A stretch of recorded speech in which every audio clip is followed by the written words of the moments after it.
First step is get up here where you can reach it and locate the map sensor and the fuel pressure sensor.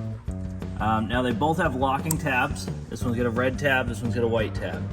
So let's start with the map sensor, since this is the one we typically get more issues with, people having a hard time removing it. So it slides all the way back, and you have to push down hard on this connector. It squeezes in, and then pull it off. Now, for some reason, like I said, people have an issue with this one.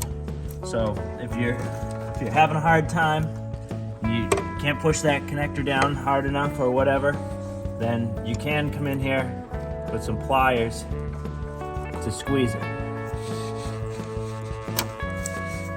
But if you look on the back, it's just a simple tab that you push down on, and it lifts this side to get over this. Now don't pull, make sure you're actually squeezing this down hard before you pull that off. You're gonna break this little nipple off. So you get that one off. Now this red connector, like you see, locking tab, slide it all the way back, and then this black piece right here, you push down on and you pull.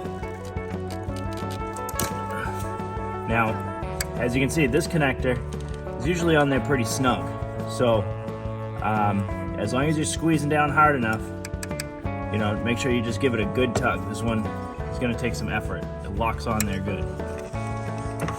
So you take our module, our harness, the fuel pressure sensor connector, goes right in line here and snaps into place. And then this one plugs into the connector that came out of it. You can put the locking tab on if you'd like. So now the map sensor connection, same thing. Push it on, snap it into place, and give it a good tug. Make sure that that doesn't come off. And especially this one. This is the most common tech call for this, is that connector just needs to be pushed on tighter. So just make sure after you plug this all in, give it a good tug, make sure everything's secure on all these connections.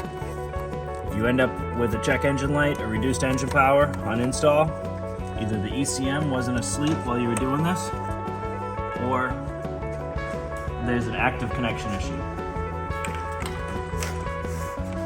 And so in that case, what you do is, you could disconnect the negative terminals on the battery to get it to clear, or just triple check your connectors and cycle the key. Turn the truck off till the dash lights shut off, turn it back on, do that like 5 or 6 times and it should clear out.